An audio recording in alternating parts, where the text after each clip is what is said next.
Morning, good morning. Here we are. Is it up? I really can't tell.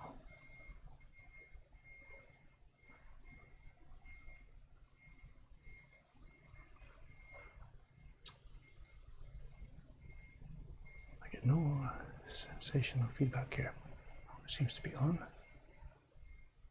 It's okay. Network up. Here we go.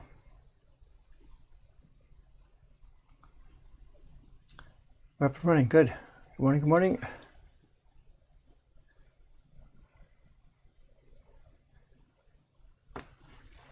Let's do this thing.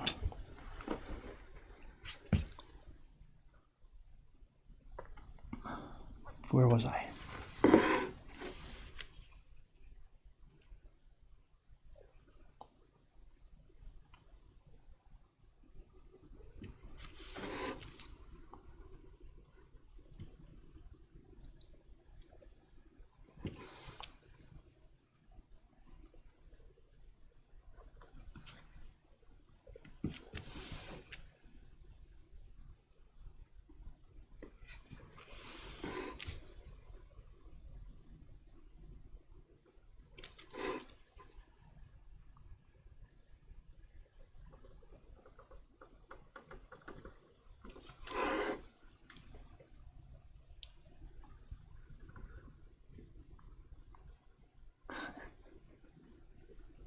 The morning check-in sequences, like you guys are all checking in for work.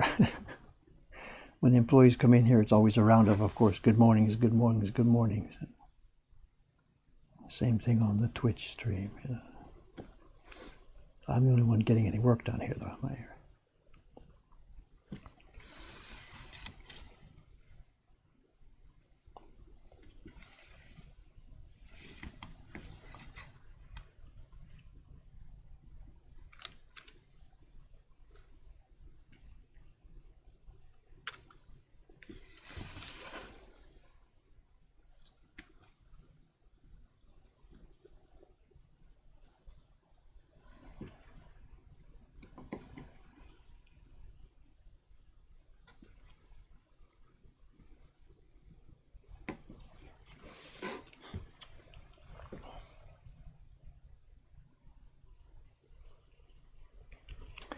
Already, I guess there's questions about the print, what I'm doing. It's been a couple of days now since I've been working on this one. The octopus is temporarily for 1 or 2 days set aside.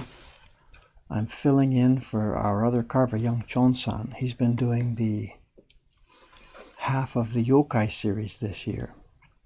Our work on the yokai has been split between 2 carvers. And our young Kawasaki-san, Japanese girl, she's been doing Jed's designs. And young Chon-san, the boy from Hong Kong, who did the Hatsune Miku design for us a couple of years back. He's been doing the Kyosai side. And he's reassigned at the moment with us. He's doing boss number 1.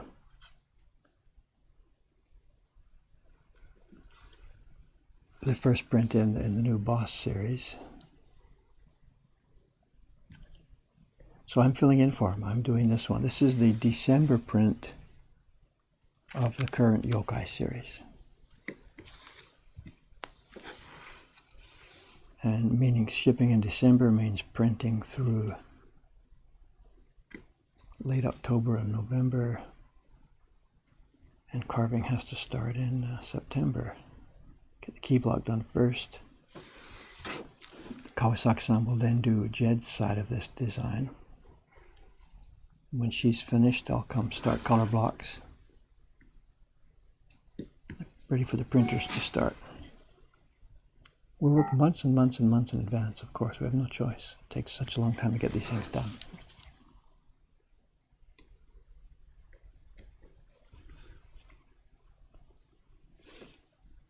So once I've done this in a couple of days, we'll be back to the octopus.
Oh geez, already look at this.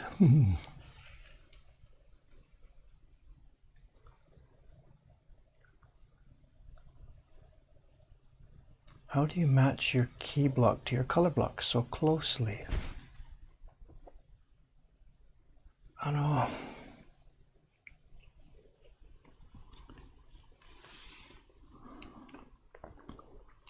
The registration marks are part of the key block. I mean, the reason we call it a key block is because it's the key to the whole thing. The key block I'm carving here, if I can slide the thing over, has the registration marks cut on it already. The paper I put on here with the design used those registration marks to lay down in the proper place. Once this key block is finished, I get new blank blocks ready for the color, and I cut registration marks on them. Blank blocks with nothing but the registration mark carved on them. I then print this key block on thin paper with the paper going carefully into the registration marks. Then glue that same paper down on the color blocks with the paper going into the registration marks.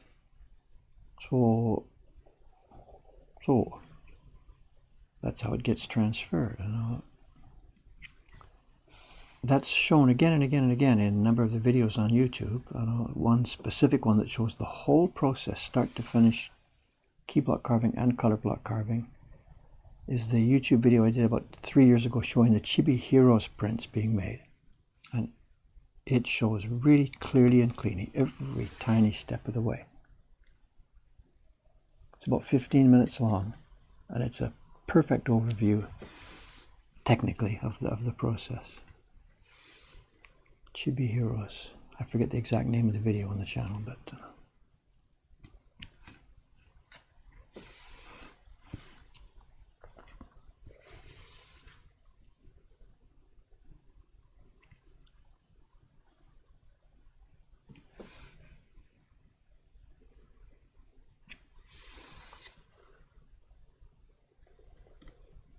the registration process really seems mysterious for people. I tend to forget how confusing it was for me too back at the beginning, but there's nothing simpler. So Sumi, that's the first question.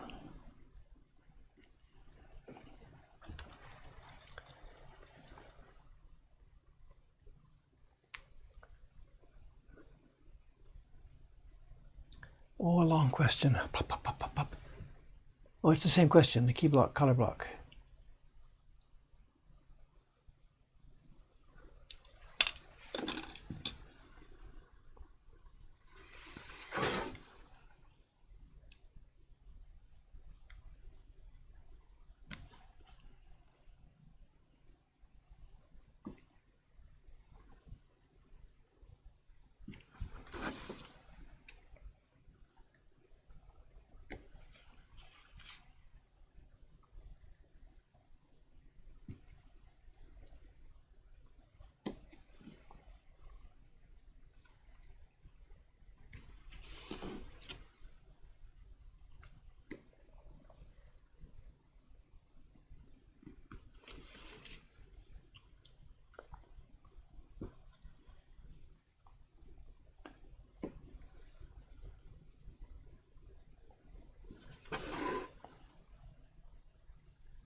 Doesn't want to pop out. There it goes.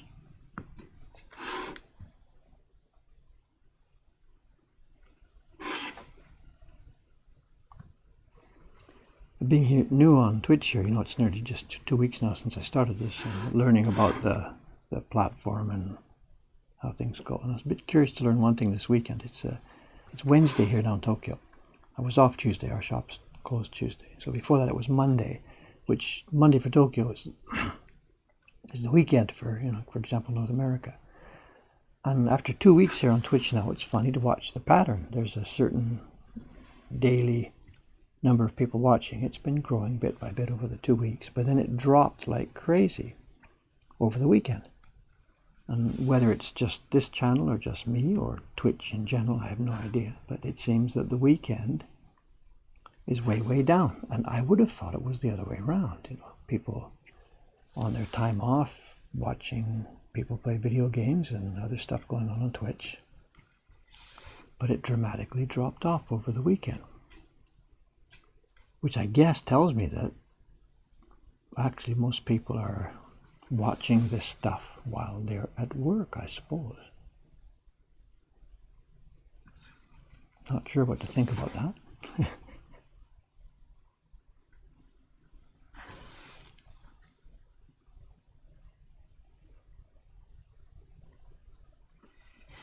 Am I contributing to delinquency?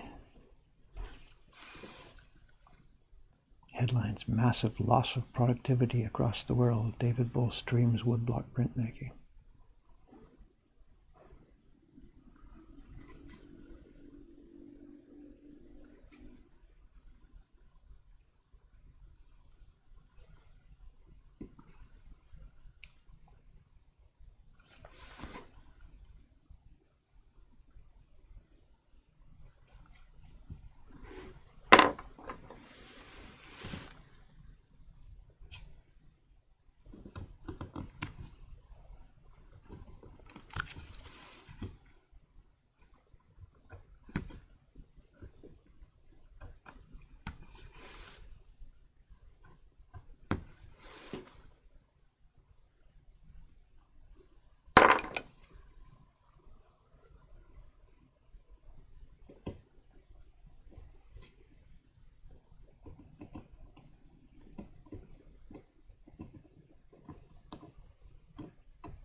Ah, Harvey, yes, of course, Labor Day, yeah. Of course, lots of factors involved.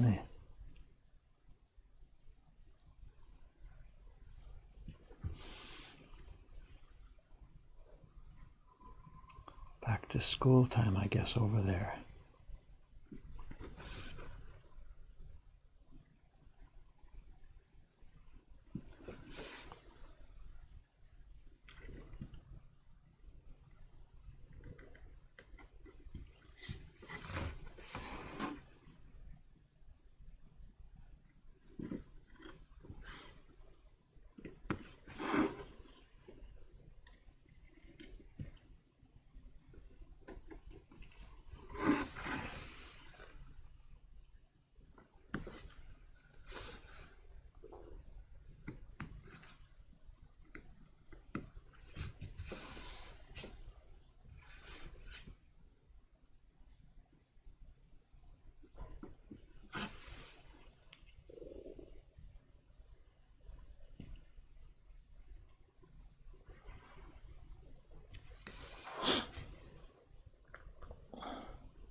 I'll pop out.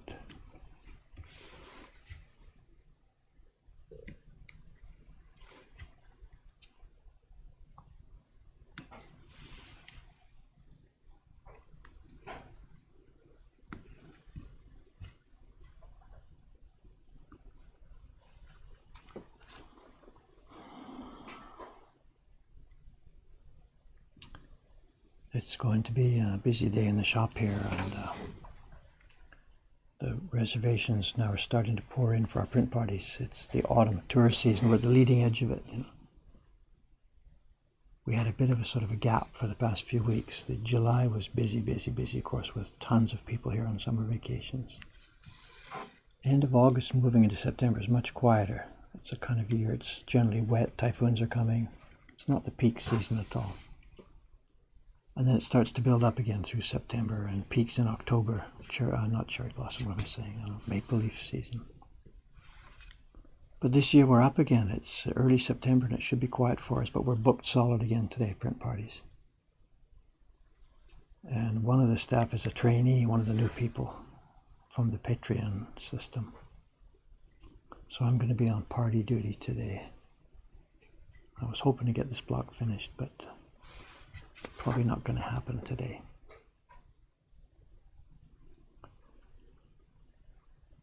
So I'm not sure about a Twitch stream, the evening Tokyo time Twitch stream, I don't know. After a full day of parties, whatever, we'll see.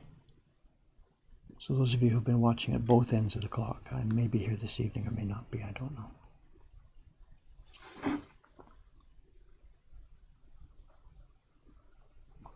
Well, I really should try and make it because I missed 2 days in a row.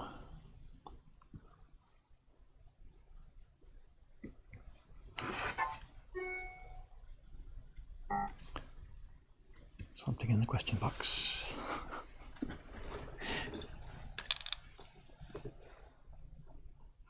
Japanese academic year starts in April. April 1st is the beginning of the academic year. Everything, April 1st, and when people start jobs. Yeah, prospective printer, this is interesting. I better back up a bit. Somebody's just asked a question in the question box here. I had a meeting Monday night here in Tokyo with a young man who could maybe be doing some printing work for us. And before I better bring in other people up to date. I know people have been watching our YouTube videos. They know about Ayumi-san, the young printer. She's been our star printer now for the past, a year or so. She came to us 5 years ago from zero and worked, and she's been doing fabulous work for us. She's left. She'll be here today upstairs printing a little bit of postcard work. She's quit. She's pregnant and leaving us, and that'll be it for her for years. I know. Don't want to get into this whole discussion again. We've covered this every time we talk about it, but she won't be with us anymore. I haven't fired her. She's leaving. She's going to do her mommy thing, and a mommy job is just not really compatible with a woodblock printing job, day by day work that doesn't allow you to take a break partway through it, stuff like that. So anyway, Ayumi-san's gone. So we've really been scrambling to try and replace her. And in the past 5 years, the labor situation for traditional prints here in Tokyo has changed. It's upside down from where it was. Up to 5 years ago, I had people calling me, can I work for you? Have you got any work? Can I do something? All the guys in the Craftsmen's Association, they wanted work. I tried hiring a few of them, gave up, just no point. They work to different standards than we do. But 5 years ago, something came along to change the printmaking world here in Tokyo, and it was Jed Henry. We kick-started it with the Ukiyo Heroes, and then in short order, over the next couple of years, every publisher in town, or everybody who has anything to do with making woodblock prints, jumped on the pop culture bandwagon. And you've seen them, the Star Wars designs, Lupin, Doraemon, just you name it, Hatsune Miku. Every publisher in town jumped on it. And it's still going on, so the labor situation has changed dramatically. It's partly because of that, and partly because of the greatly increased tourism here in recent years. And people visiting like woodblock prints. So anyway, point being that there's no labor surplus here anymore. There's a huge labor shortage in this field. All the printers are busy. So with Aimi-san gone, and I didn't prepare, I didn't make a plan B, 2 of our 4 printers are now off making babies. So anyways, what I started doing was trying to reach out, trying to find people who had been in this business before, but who left it, either because there was no work or whatever, So because I can't right now, I can't afford, or it's not a question of money. It's a question of resources, time resources. I can't afford, in quotation marks, to train more people from zero. I need labor right now, right here, today, this week. And we're all too busy. All of us working here can't sit there and deal with a bunch of new people. Okay, here's how you hold the tool and keep at it, and maybe in 3 years you'll be productive. It's just not something we can take on right now. So, I always make these stories too long. I got a contact with a young man who had worked not so long ago. I think he finally quit and left this last spring. He'd taken training money from one workshop for a couple of years, then gone to another workshop, the guy's name I shouldn't mention, and they were making really, really junk work. There was no pretense about it. It was junk work. Cheap paper, slap them out for tourist. There's reasonable tourist work and there's junk tourist work, and they were just slapping them out. He'd get $1 per print or something like this. So he quit, partly because the work was so numbing and just pointless. But when he had first started this, to come into this field a few years ago, he himself had wanted to do what I did like 35 years ago. He wanted to carve and print by himself, make reproductions of old ukiyo prints. And it seems he's quite a, what's the word, not a delicate personality, delicate's the wrong word. He can work delicately with finesse, but ended up making that junk crap work and just it deadened him and it blew him away. So he quit. So he was over Monday night for a talk to see what we're doing and for us to have a look at what he's doing. And it looks interesting from both sides. And to make a living at the moment now, he's opened his little tiny studio where he wants to try and sell prints that he's carved and printed himself. He's made 3 or 4 of them, and he hasn't sold one yet because selling prints involves more than just making them. You have to get them out into the world, and he has no idea how to do that. So he's stuck. He has no way to make a living. But he's got this semi-printing skill. And that's my question, because he's spent so much time at a junk workshop, can he actually print carefully? So we're going to send him a test job this week. He's going to do it at home.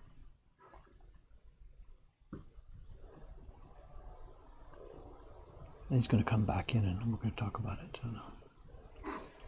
And we could be a lifesaver for him, because the kind of job, the kind of work we're offering, it's not necessarily, come here at 8 o'clock every morning, slave till late at night, and then go home. Because we allow our printers their own schedule. They have their own key. They come when they want to come. They take a day off. They don't take days off. They work by the piece. So it's up to them when and how and where they work. And this would fit perfectly with him. If he still wants to fool around trying to make his own prints, that's fine. A couple of days a week. Work for us a couple of days a week. So long story short, yeah, we're giving the guy a test, and we'll see. He's not the white charger that's going to save our lives and replace Aimi-san right away, but one more quiet member of the team.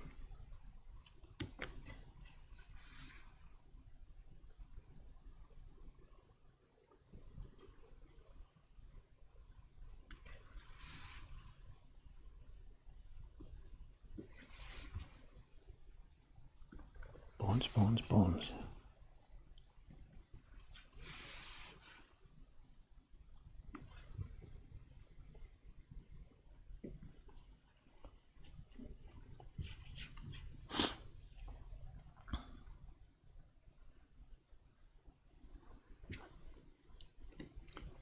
I know I explained today I'm cutting some of this stuff on the outside. What's going on? Why am I cutting away parts of the design? It's okay. This is a clip from a larger print, and there's, I think there's sort of 4 horsemen here, these skeletons, and it was a larger crowd of 10 or 12 of them.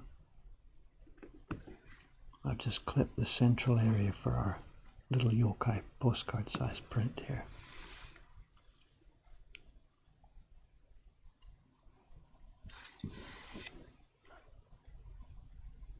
So that's why I'm cutting away some of those black lines. I'm sorry, a bit confusing. So.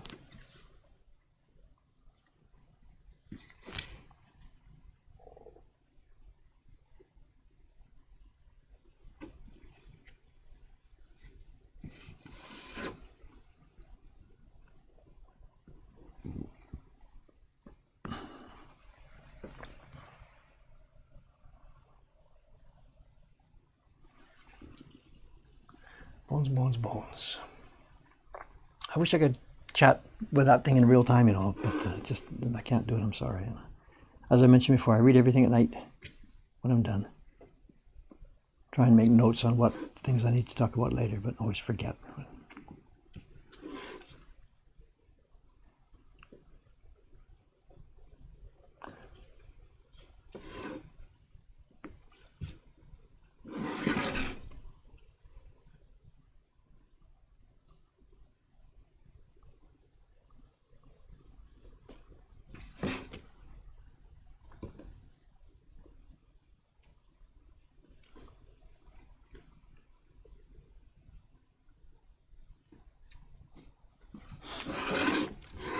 Reading those things, I started to get an idea of, you know, this community thing, that what Twitch is and what it's about, and you know, when I first saw it, it really was kind of a, you know, like, what's going on here? You know, why are people, just the why? But I can see, you know, it's watching something together and talking about it, and if there's a communication from the guy doing it, an extra bonus, but it doesn't matter actually. So.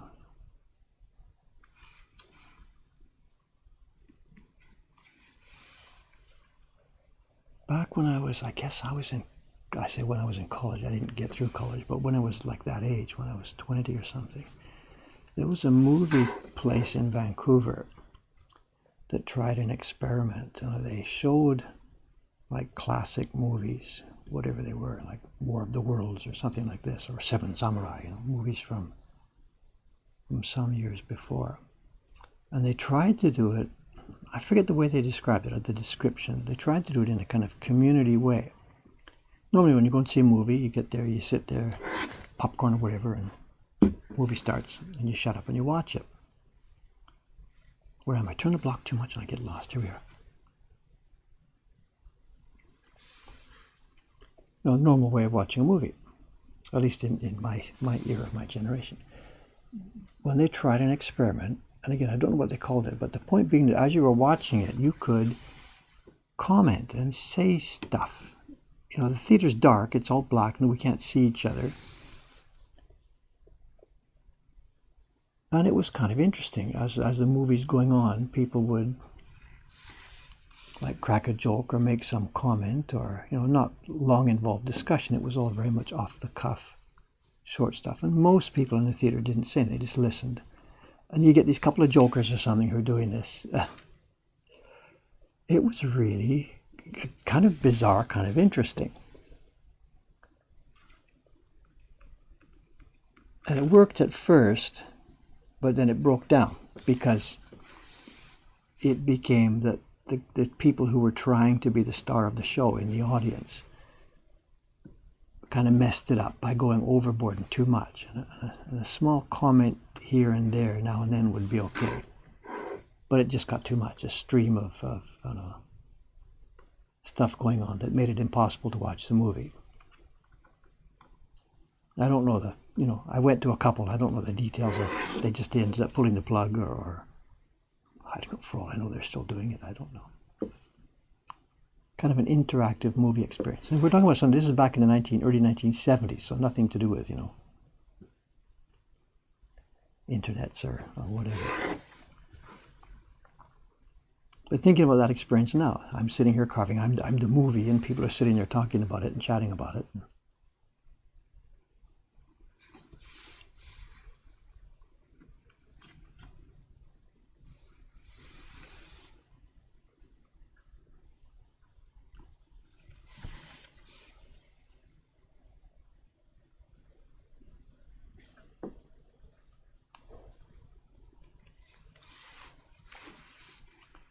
movie sports.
What's inside and what's outside? Is there a black line there? No, I don't think so. I think this is the arm that's outside.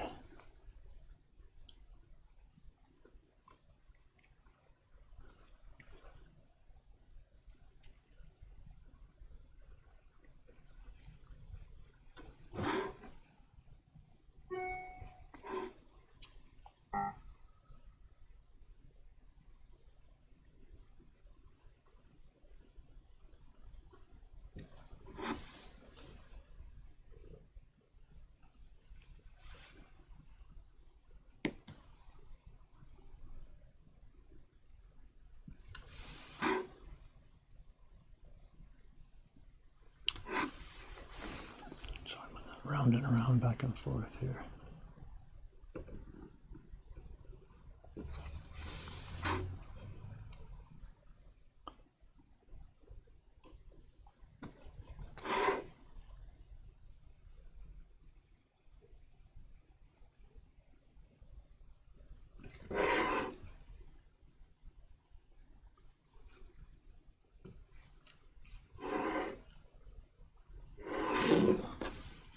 Excuse me.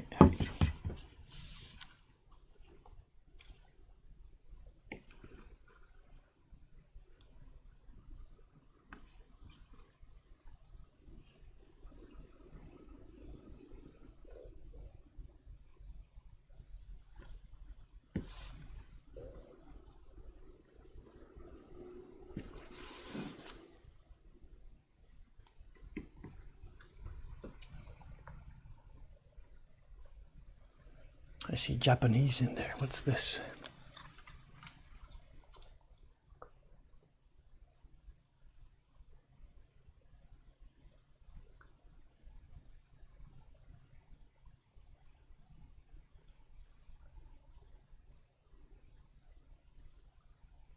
Okay, Prince. People are explaining. Good. Thank you very much.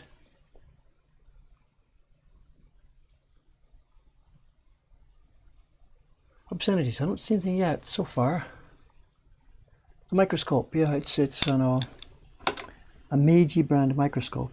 I got it on when an NEC factory in Texas closed down. Some Japanese factory in Texas closed down. They were using it for, I guess, I don't know, it's inspecting circuit boards and stuff. It's interesting. It's a microscope. It's not so detailed that like you're seeing bacteria and stuff, you know, it's like for medical or whatever. Something like that would be useless for me. But it's just exactly the right kind of magnification. Gives me a bit of a boost. Things look about sort of double size compared to what they are. But the cool thing is that there's room underneath. My hands fit inside. I don't know the optics or what X by or whatever. I'm sorry, I don't know. It doesn't say anything on the outside.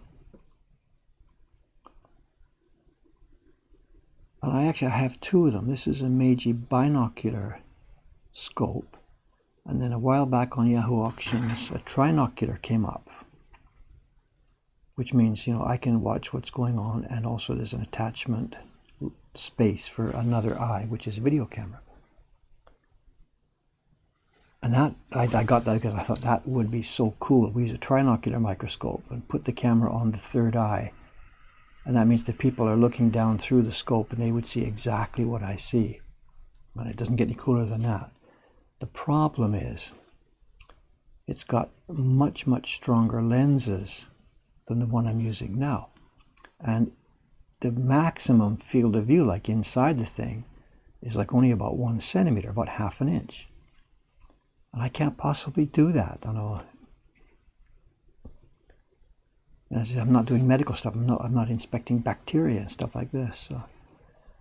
So when I get a minute, on my list of things to do is to see if I can swap out the lenses between these two. I think that's possible. They all seem to be on separate setups. So if I could do that, if I can swap out the lenses so that the trinocular suits the size and magnification that I need. And it came with all the mounts and stuff for a camera. In fact, it came with a little CCD camera already built into it. And if I get time to poke around with that stuff, or somebody here one day can poke around with it for me, then that would be capital C cool, doing these streams. And you are, magnified onto the... Because right now it's a bit strange. What you're seeing is upside down. The camera is out there facing back towards me.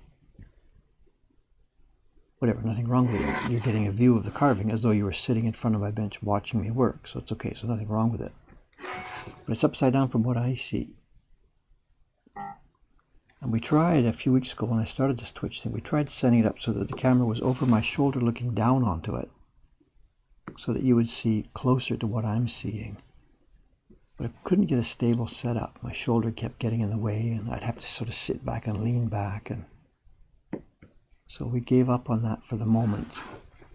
And you're just sitting there watching as though you were in front of my desk, looking down at me, looking over at me. But yeah, one day,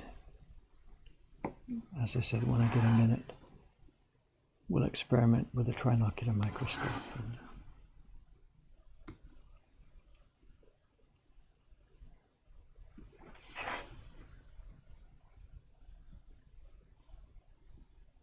My God, that will be fun, I think. We'll see.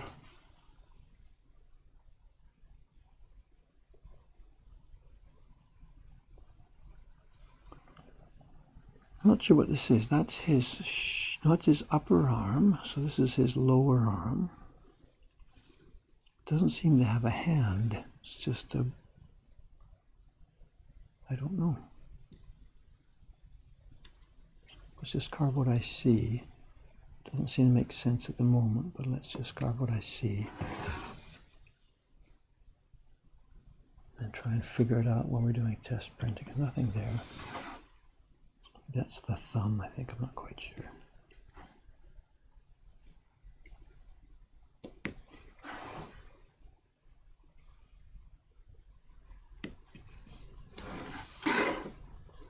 Yeah, it comes around the line here. Okay, I get it.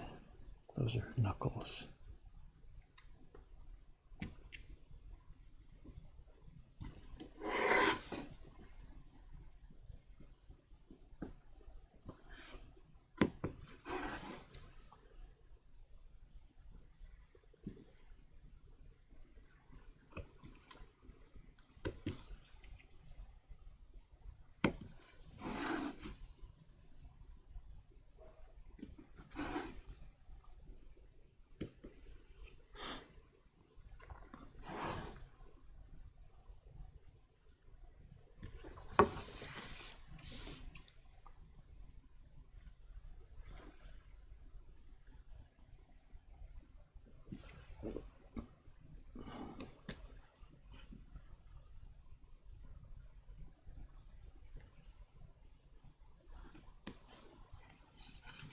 Okay.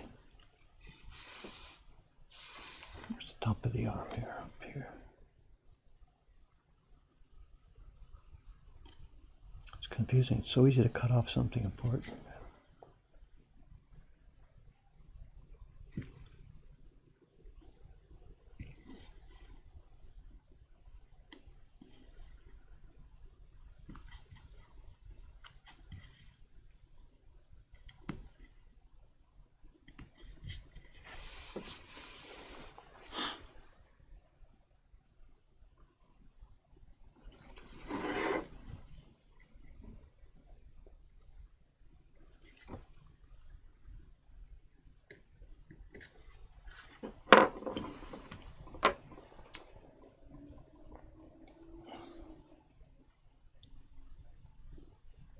Yeah, the board turning, I'm sorry, nay.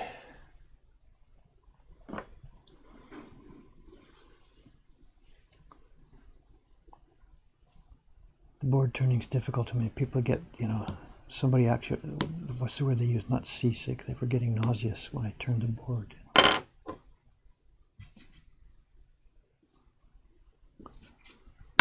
Not sure. I was trying the other day to try and warn each time I turned it, but it, not really practical to do that. So just trying to remember to turn a bit more slowly when I do.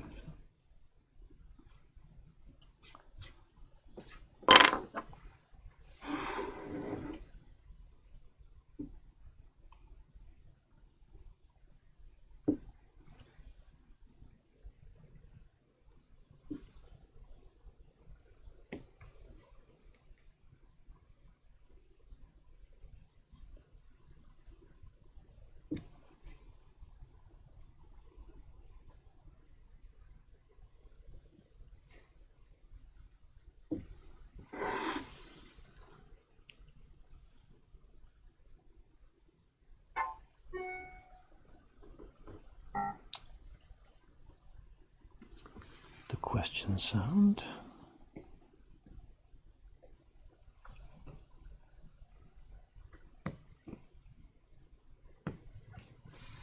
I should mention that too, in case there's people watching who don't know. If you scroll down on the Twitch channel page below the video, there's a mention about how specifically to send questions. I've got a certain procedure set up for it. Excuse me. High fives, board turn, yeah. The question sound is just one of the Mac system sounds. It's an interesting one. It's got a lot of history. It's called, the word when you read it is S-O-S-U-M-I. It looks like sosumi. But actually it's sosumi, and there's a story behind it, an Apple history story. Is there a point in time when printmaking peaked with regard to the carver's skills and popularity? Yes, yes, yes, yes, yes, and double yes and triple yes.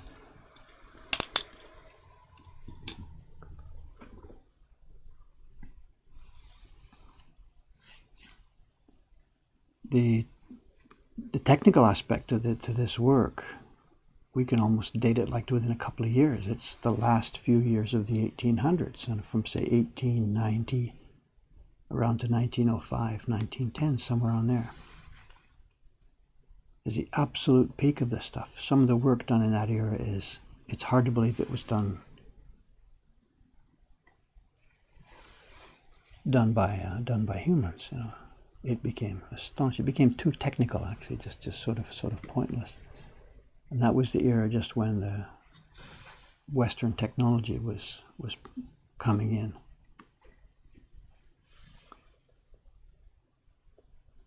There was a sort of how do I get this story sensible? Back in the Edo time, this was all the printing business. There were no printing presses. They had seen the Western presses. There had been a movable type set up, brought across. The Jesuits brought a press across in, I don't know, this is back in the early 1600s, back when movable type itself was just getting underway in Europe. The Jesuits who were here brought a setup across. They were going to print Bibles with it, translated Bibles.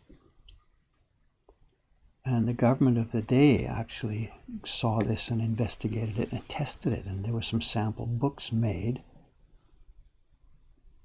Over and above what the Jesuits were doing, some sample books made with the idea of type and printing presses and that kind of stuff. And it didn't go anywhere. We investigated it, and it just died right there on the vine. There's a few reasons for it. One is that movable type, we're not talking about pictures here, we're talking about text. Movable type to them didn't make a whole lot of sense, because at that point ABC is A and B and C and D. They're sort of separate. We have some, or we had some places where there's a combination, an F and an S or whatever, those funny old letters that we don't use anymore, that would combine with each other, two Fs. I don't know much about the old typography. But for the most part, the ABCs were separate letters. A was there, next to it was B, next to it was C, next to it was D. So plopping in the letters one by one, and each A, because it was the same as the previous A, you make a whole bunch of them. It made a whole lot of sense for the West. So Gutenberg and his followers and whatever did movable type, and it went from there. So the Japanese tried that in that era, beginning of the 1600s. I don't know the exact date. Or no, late 1600s, early 1700s. I'm sorry, I don't know the date. But it's a long, way back in the early days, beginning of the Tokugawa period. But when you're in a culture where every letter is shaped depending on what comes before it and what comes after it, there's no A that looks the same. For us, whether the A is followed by a B or a C or a D or whatever, it's still an A. But when you're doing calligraphy, it's not like that. Each character or shape flows into the next one, and they're not isolated in little boxes. Actually, they are now, but at the time, that was a strange idea. So movable stuff printed in the early movable type in Japan just looked so clunky and ugly and grotesque. Even when you see it now, you think, my God, that's ugly. And I'm sure back in the time, they just sort of made their decision, no thanks. Also combined with the problem that movable type in a Asian language involves not 26 characters, but of course many thousands of characters. So they didn't pick it up. They saw the idea, they tried it and said, not for us. It was much more efficient for someone to write the text with a brush on a piece of paper, draw the picture with a brush on a piece of paper, slap it down on wood, carve it, and go for it. And even though you guys looking at this thing right now, it seems awfully inefficient, it really isn't. I, for one, I'm slow. I only do this a couple of hours a day, but a fast, experienced man working on a normal day, he could have picked this thing off before lunch and gone on to something else. They were so freaking fast. So it was an efficient system. And once the block is carved, the printers can just wail away. So anyway, long story short, there was a huge printing business with many thousands of men working in it through the 1700s and 1800s in Japan. It was a major industry in the country. It was a very literate populace. Everybody wanted to read. They were bestsellers. This is like going back into the 1800s. They had such things as bestsellers, serialized books, people waiting for the next episode to come out, monster thrillers, sex stories, you name it. A thriving publishing business. So the bigger the business is, the more people working in it, the more of a pyramid shape you've got, a wide base of clunkers at the bottom and some guys up at the top with this absolute peak of skill. This all rolled along until the Westerners came in for good and brought modern printing equipment in the late 1800s.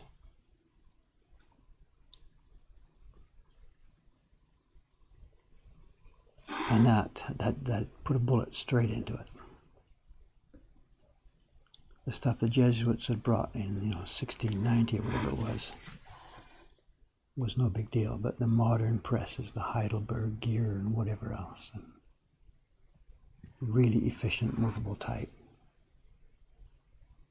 And it killed it within a space of a couple of decades. That was it. It was game over. So all of a sudden you had a bunch of guys, super skilled men, thrown out of work.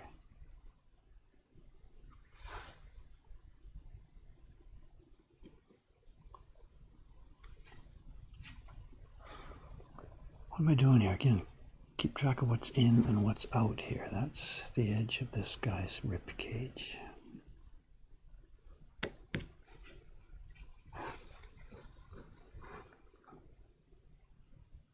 The people carving and printing now were just shadows of what those guys could do. And it's not like in the old days people were superhuman and now we can't do that anymore. It's just specific skills. There are, many people now doing very interesting things, just different things than what they did back then. So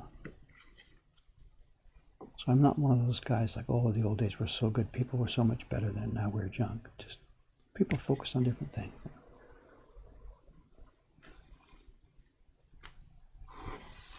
But my God, those guys were good.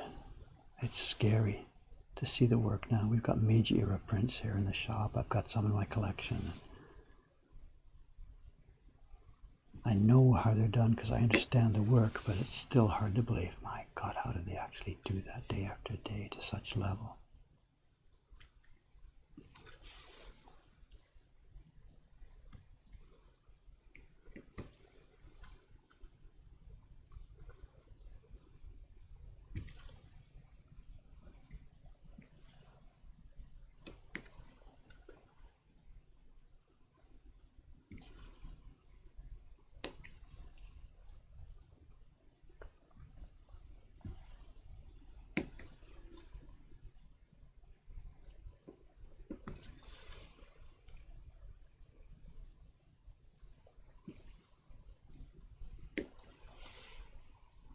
Hard spot here. You can probably see it. These stripes here, darker color. It's very, very hard, brittle wood there.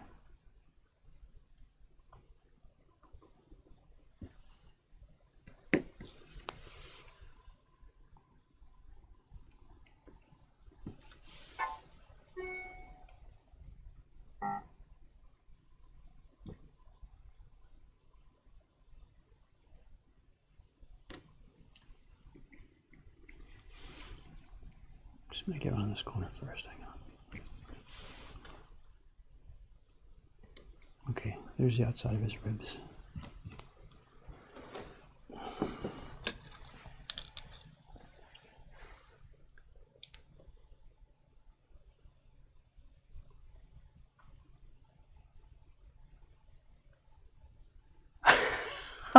Please don't start this one again.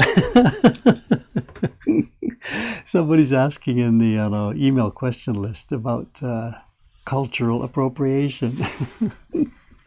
not accusing me of it. They're asking, do I get any trouble with this from the Japanese? And this is coming back now again and again and again. And I can't really in-depth answer the same thing again. Otherwise, every one of those streams is going to come out exactly the same. I'm sorry.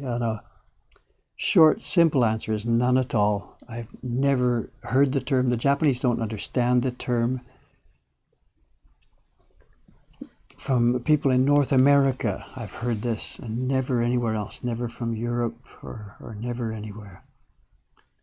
It's a thing in North America right now. People doing whatever, white guys doing Asian stuff, getting criticized for it, or whatever, white people doing black stuff, or I don't know how far it goes, what levels of stuff.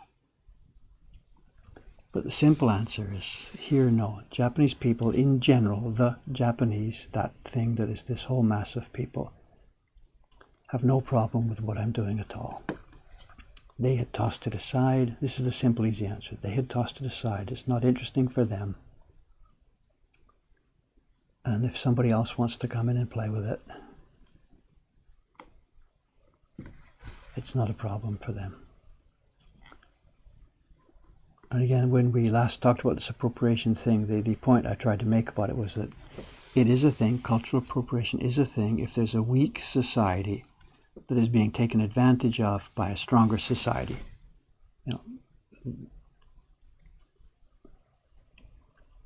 The weak society doesn't know how to handle themselves in the modern world. People from the strong society come in, take the stuff, sell it, whatever level it's going on. But Japan is not a weak society in any way. It's one of the strongest, interesting, intensive, deep, rich cultures on this planet. And there's no way you can take advantage of them.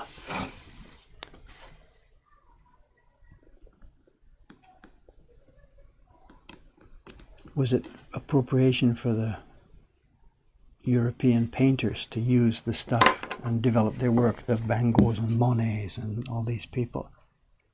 Was that cultural appropriation? You bet. They looked at it and said, oh my God, look how beautiful that is. They incorporated it into their own work. I mean, that's the ultimate point against those who would criticize using another person's culture. The Japanese influence on those guys. And Van Gogh copied it. He actually slavishly copied Japanese prints stroke by stroke by stroke to try and learn how they were done and what was happening and how it worked.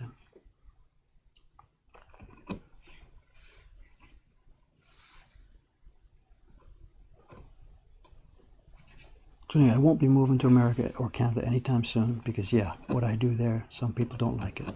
But look at that, there's a hole in the wood. Hee hee hee.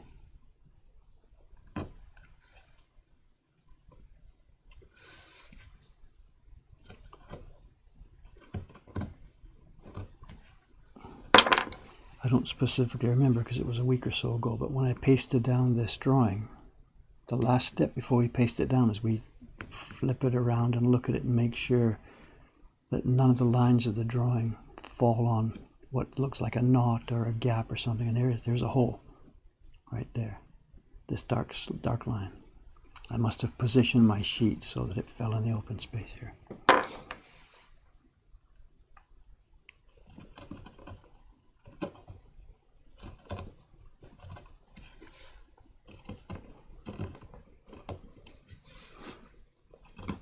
I think the ultimate, what's the word, answer or response to that question about appropriation is when I was doing the poet series. I spent 10 years doing a set of woodblock prints that featured Japanese poetry from the old days. And I mean the old days. The poets were from the year 650 or something up until 1200 or so. So you got like a 600 year time span of poetry, and it was a poetry series created on that, tanka poems, and I spent 10 years on it. And as part of the result of that, just as we were getting ready for the final exhibition, I had a letter that came from what they call the kunaicho, the imperial household. That was funny too. He opened the door, to just whatever, knock on the door one afternoon, and it's the mailman who usually just drops stuff off in the mailbox. And it's not just a mailman, it's the mailman and it's his boss, the boss of the local post office. And I'm like, whatever. And they hand me this letter, and this is 1999 or whatever. My Japanese skills are what they are, and I couldn't read as well as I could read today. So they hand me this letter, and he hands it to me like with two hands, and he bows while he's handing it to me.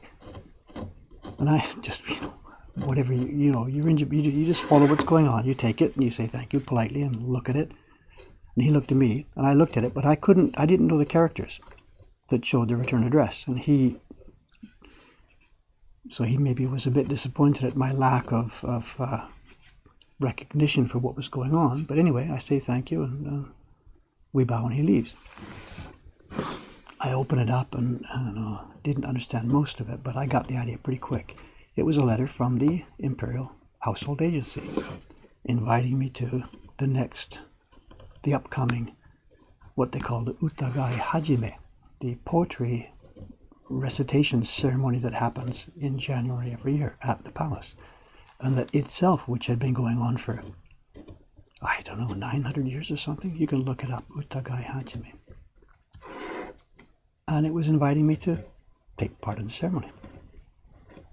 So that's what you get for spending 10 years recreating an old Japanese tanka poetry series. Cultural appropriation? No, you get an invitation to the palace. I wasn't the first, I was the second foreigner in 600 years or 700 years invited to the ceremony. My God, that was a story. Renting a penguin suit and,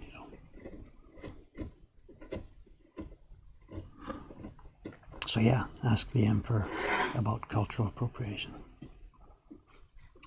Was there another beep? I think there was, wasn't there?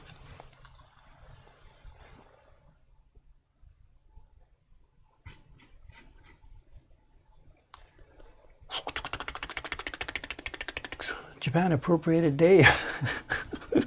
There's a way to look at it, I guess.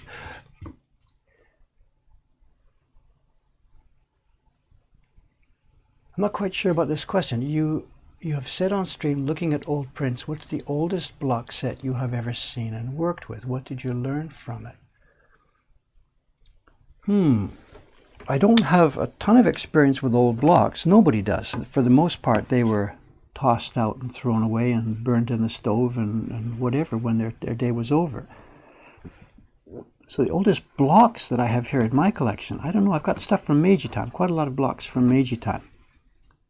Carved very, very nice. It's really interesting to see them. They're not so useful as a learning tool because any given block is carved knowing how the thing is going to be printed, what kind of paper it's going to be printed on, what kind of speed the printers are going to work, all kinds of different factors come involved. And the modern paper today is so bad and so rough textured and so poorly finished that we have to carve our blocks deeper than the Meiji people did. They could carve extremely shallowly because the paper was so finely surfaced and flat. The printers didn't need to use too much pressure. The printers worked extremely quickly. Sa sa sa, go, bang. Sa sa sa, go, bang. We can't do that. So for here, for example, I had to carve deeper here because I know if I left it a little bit shallow like a Meiji block, that there's going to be black blots there. So we can't look at an old block directly and say, okay, here's how it's done. I'm going to copy that. I'm going to clone that. And away we go. It just doesn't work like that.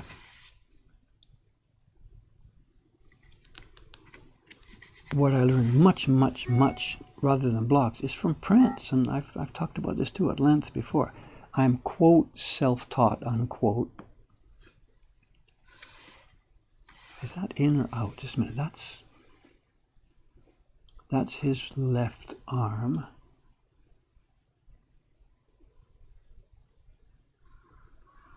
I think that's in. I better be careful here. This is part of a bone.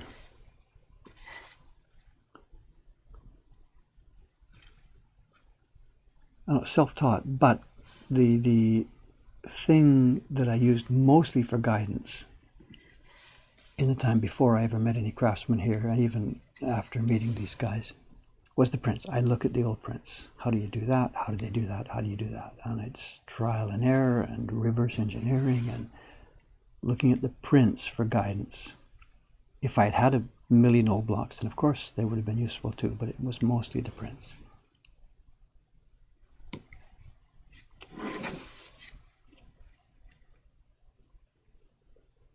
Just endless. How did they do that? How did they do that? You try and throw it away and try again and throw it away.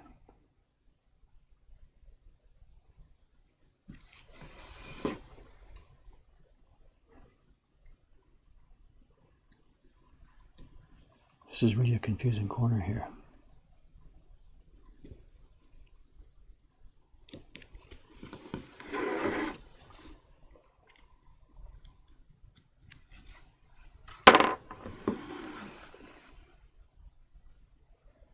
You know, there's really been a change now, not just in printmaking, but in everything in the world. The fact that we do this video documentation of pretty much everything human beings are doing now, you know. So I don't know, in the future when people are trying to do old stuff, you know, when someone's trying to do this at some point in the future, I assume that at least some of all these video documentations are going to get preserved. So maybe people will never again have the problem of how did they do that back in the old days, you know. I don't know.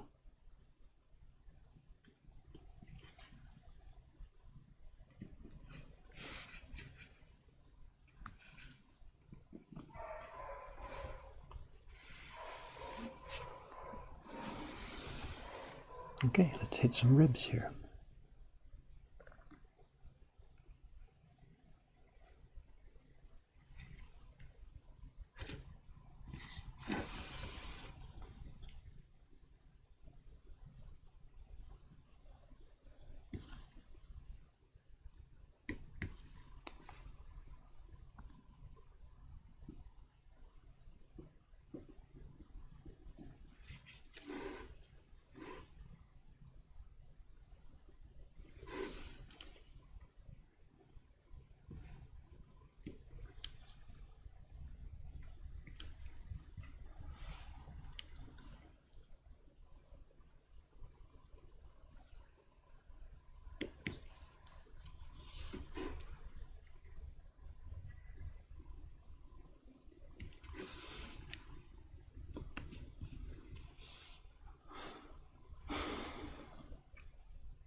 pull out the gap here first and then just do left and right separately.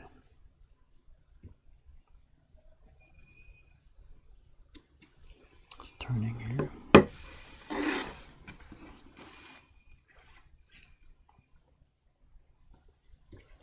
forgot to copy part of this stream. If I don't, it'll be gone.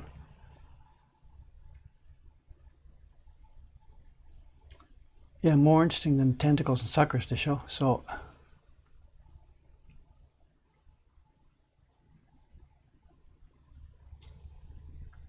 is there a story of Dave? There is indeed a story of Dave. Do I take the trouble here to link to it now, or can I do that? Put the knife down for a minute. If I can find a quick link here. I did a newsletter years and years ago before the internet came along. Let me just link to the index for it here. This is the index to the newsletter I did, 25 years of issues. I did a quarterly newsletter.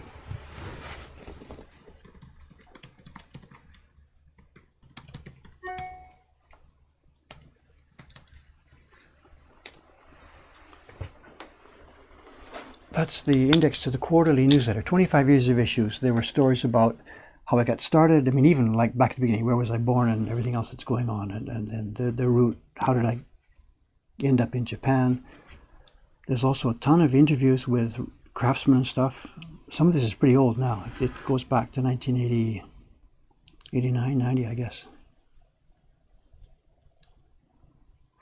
Anyway, not just to shove you off, go and read it instead of asking me questions. But anyway, the information is there. The story there called Halifax to Hamura. Halifax is where I was born, and Hamura is the town in Japan that I was living when I got set up as a printmaker. So yeah, there's the information if you're curious on how to follow.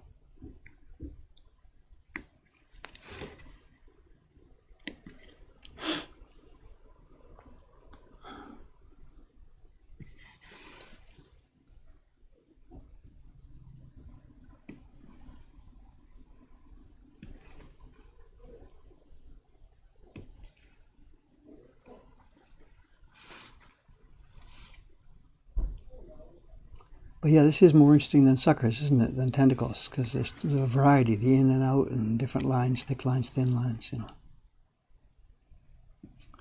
It's too bad that this whole Twitch thing started with that block that's not so inherently interesting, and maybe we've had a bunch of people that came along and said, yeah, whatever, I'm out of here. It's too bad, so whatever, the work is what it is, and I'll be here for a while doing this. There's no rush, so.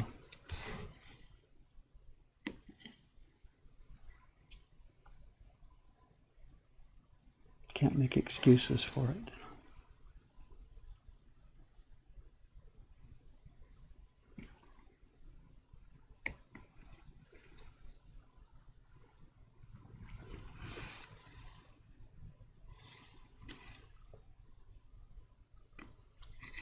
It's actually kind of a filter. I don't know if this is a good thing to say or not. When I was first starting on YouTube, I don't even know what it is, you know, like 5 or 6 years ago or something, 7 years ago.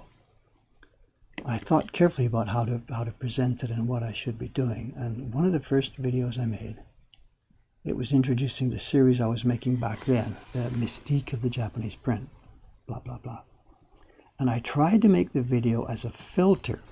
I'd heard that like YouTube was a, not dangerous place, but that YouTube was a raucous place and that people would make bad comments and stuff like that. So I was thinking, how can I do it so that, what can I say, so that those people won't bother me, you know.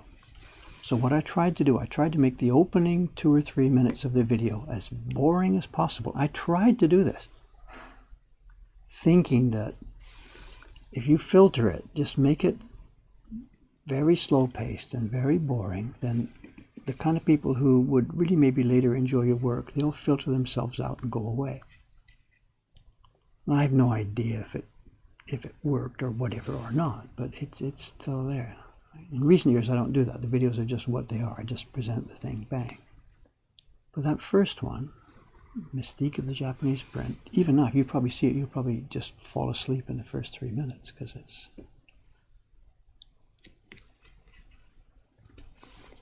And inadvertently, these Twitch streams have a little bit come the same way because of all those dots on the octopus. They've perhaps been a bit more boring than was necessary. We may have lost a bunch of people because of that. I don't know.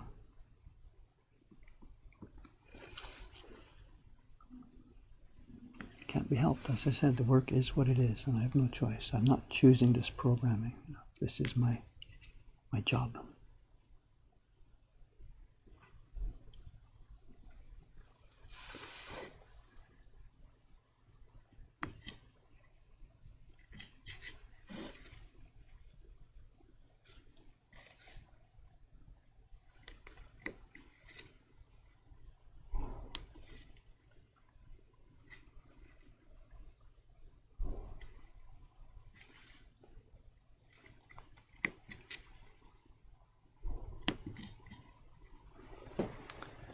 I'm waiting for time. It must be after 9 o'clock now, I think. I know.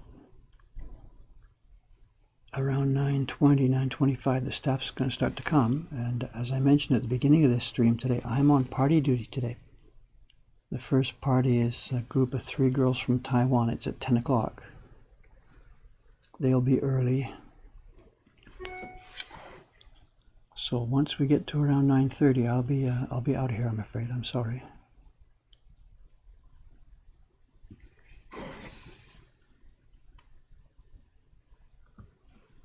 The Taiwan kids are always funny, you know.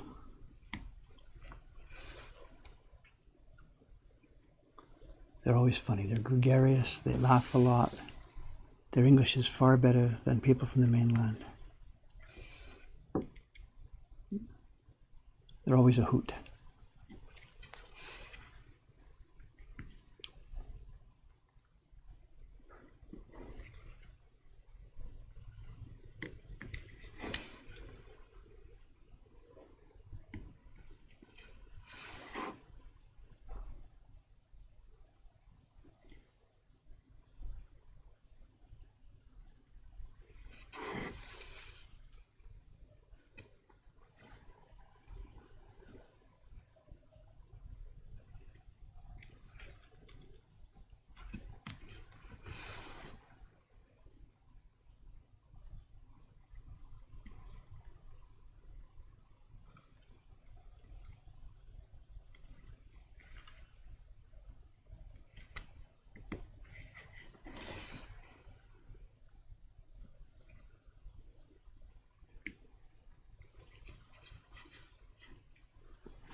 All right, ribs. How do we go? You gotta be careful. Some of these are covered up. Some go behind other ones. So it's, look at that. That one there is a continuation of this one.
I could carve blank rectangles. What does it say there? I'm sorry. So,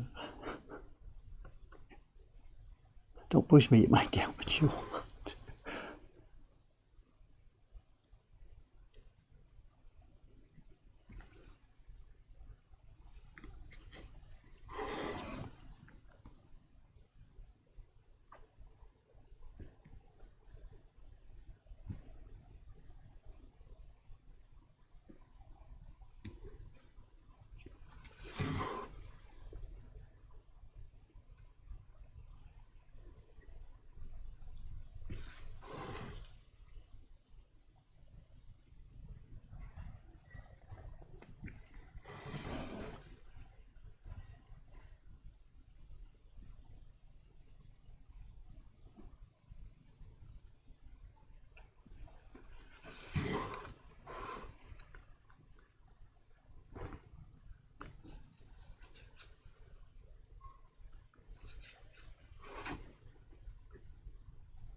Some of these are small. It's hard to get a shape, but they do have a shape. That bone has got a point this way and not that way, but it's on the edge of being too small to do that.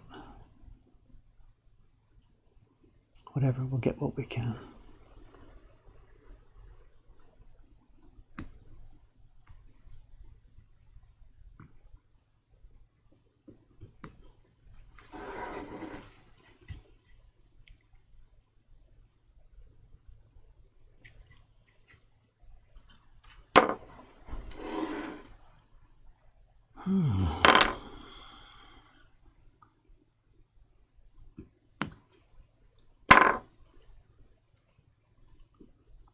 Actually, I'm kind of tired this morning. I was up late last night again, programming.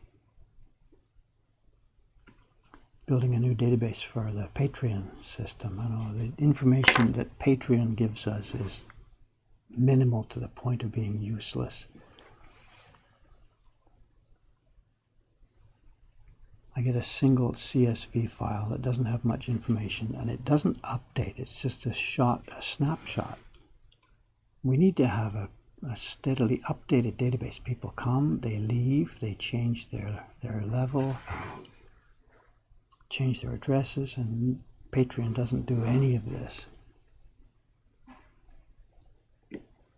So we've built our own system, you know.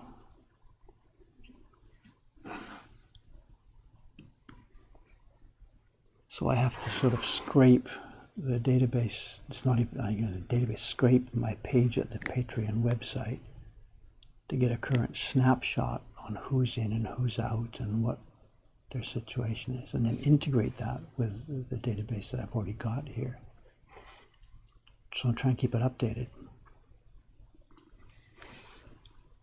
and it's not trivial. There's so much activity.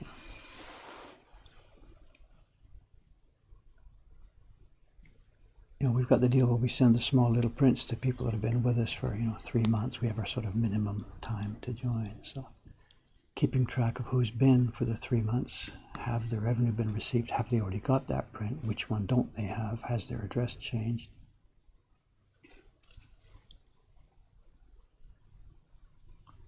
And Patreon doesn't help us at all, so we've built a total patron management system.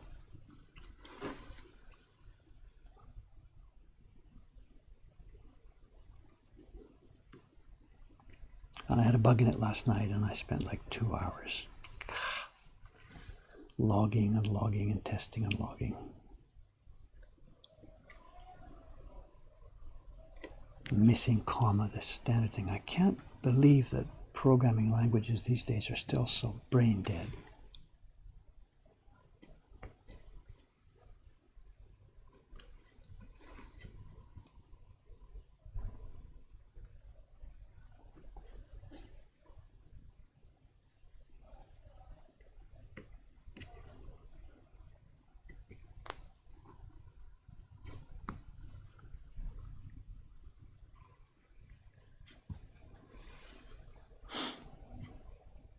I think we'll have some nice ribs here. They're a bit shaky and grotesque, but I think that's exactly what we want.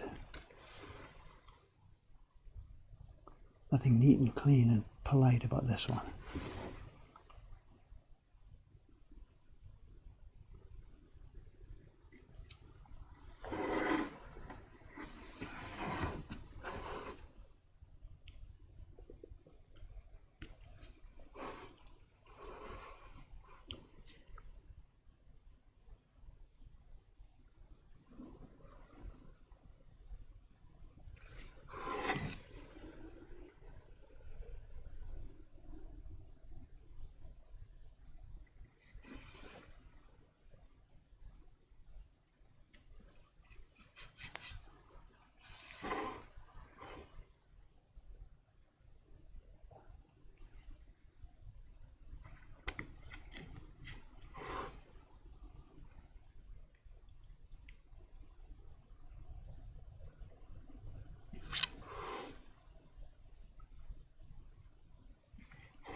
I think the reason Patreon doesn't bother about that is because probably most of their people, they're not shipping real goods.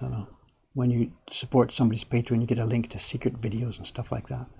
We don't do that. All of our videos are online anyway for everybody. But we have to ship physical products. It's sort of like a mini Kickstarter, another absolutely.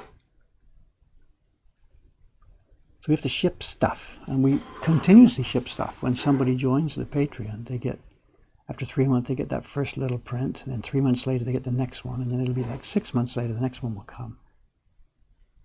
We have to be constantly shipping stuff.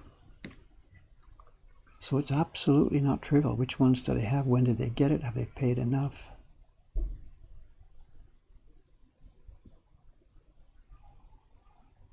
Anyway, it's mostly done now. We've now gone through a few months of the cycle, and all the bugs do seem to be out and looking good. We've made our first shipments. The first ton of those, what we call the chibis, they're all gone now. The first shipment of them have gone. They will continue every month from now on.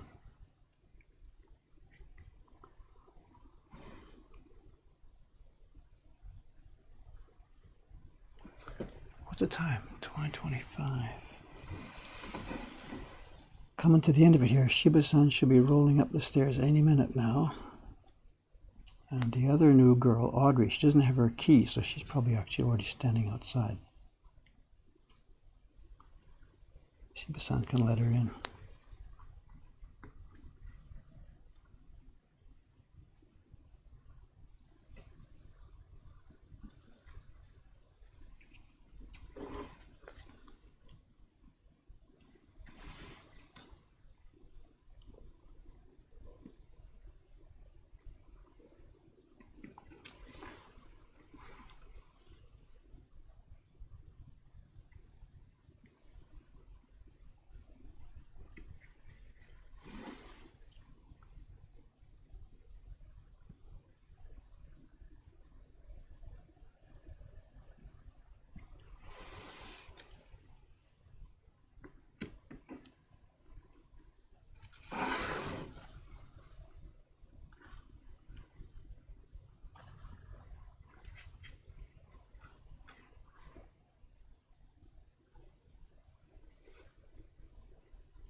There we go, that'll be Shiba-san.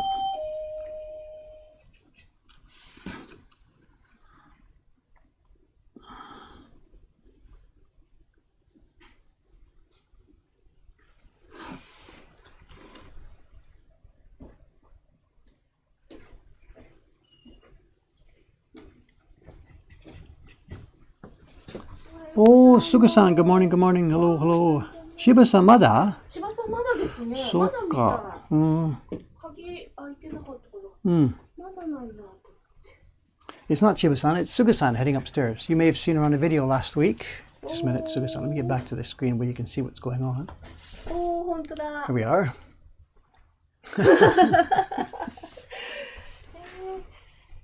よいしょ。よいしょ。どこしょ。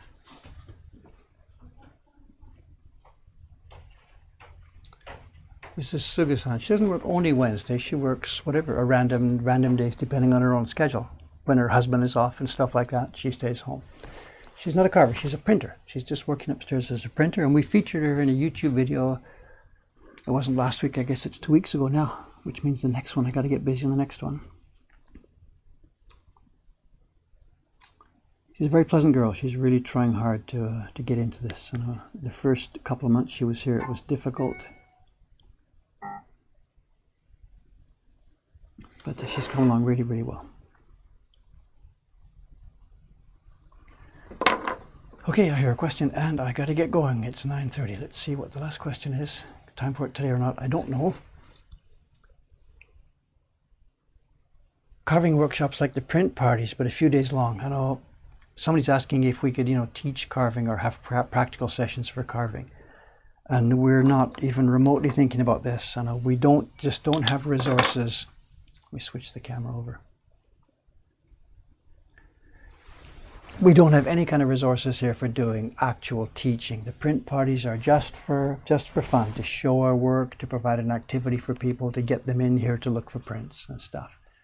They're a ton of fun, and we have a huge amount of fun with them. But it's 1 hour, and you can get in and get a taste for this in 1 hour. With carving, we're talking about edge tools, people cutting themselves, planning. It's days and days and days and days and days of work at a minimum. We're not planning on running a school here, a kyoshitsu in Japanese. So in the short term, it's not something we're considering. For the future, if we get more people here, as we grow, more space, anything's possible. But at the moment, no, I'm sorry. So anyway, it is now 9:30. Shiba-san hasn't showed up. I've got to get down and open the shop. I'm on print duty for the first party at 10 o'clock. Schedule for the webcam. It's now called a Twitch stream, I guess, whatever. If the shop isn't too busy this evening, I'll be here with a 5:30 session for Europeans. Good time for Europeans. But if the shop's too busy, it won't happen. I will be back here tomorrow morning with another stream at this time, 8 o'clock Tokyo time, on this block. Thank you very much for watching. I'll read the stream later to catch the conversation and the questions. And thank you very much for streaming and for visiting.